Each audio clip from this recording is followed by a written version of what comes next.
সংসারে পড়ে ভোগ করে কত জ্বালা, তবু তারা গলায় দেয় না দুপের তুলসীর মালা। লোকে অজুহাত দেয়, কৃষ্ণবাবু এখনো যে মাছটা খাচ্ছি, খাও না, মাছ খাও, মাংস খাও, ডিম খাও, টিকটিকি খাও, ছুঁচো খাও, ইঁদুর খাও, ব্যাং খাও, সাপ খাও, সব খাও। না বলছে কে? না বলেছে? না যে বলবে ওকে ধরে পেটাও, কিন্তু তুলসীর মালাটাও পড়ো। বলে আমিষ খেলে কি মালা পরা যায়? বলে তুমি পড়বে না বলে অজুহাত দিচ্ছ কিসের জন্য? যে আমিষ খায় সে মালাটা কণ্ঠের সঙ্গে নামিয়ে পড়বে, লাগিয়ে পড়বে না। যে নিরামিষ খায় মালাটা কণ্ঠের থেকে লাগিয়ে পড়বে। পড়তে বলছি কেন জানো? লাইনে দাঁড়াও, তবে তো ডাক পাবে। যদি লাইনে না দাঁড়াও, ডাক পাবে কি করে? রত্নাকর তো মরা মরা বলা অভ্যাস করেছিল, পরে তো রাম উচ্চারণ হয়েছে। তুমি অভ্যাস তো শুরু করো।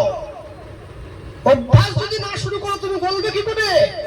অভ্যাস করো, একদিন, দুদিন, 3 দিন, 4 দিন। শোনো, তোমার ছেলে মেয়েকে তুমি বাড়িতে অঙ্কের জন্য একটা মাস্টার, বাংলার জন্য একটা মাস্টার, ভূগোলের জন্য একটা মাস্টার, ইংরেজির জন্য একটা মাস্টার, নিজের ছেলে মেয়েটার ধর্মীয় শিক্ষা দীক্ষার জন্য একটা মাস্টার দাও। তবে তোমার ছেলে মেয়ের অন্তরে জ্ঞান প্রবাহিত হবে, তবে সে বড়দেরকে সম্মান করতে শিখবে, তবে সে সংস্কার মেনে চলবে। নাহলে চলবে কি করে? কি করে চলবে? হ্যাঁ, আরে গরিব যারা হয় তারা মদ খেয়ে রাস্তার পাশে উল্টে পড়ে থাকে, আর বড় লোক যারা হয় ওরা ক্লাবে গিয়ে মদ খেয়ে উল্টে পড়ে থাকে। একই ব্যাপার, পড়ে থাকবে দুজন, হয়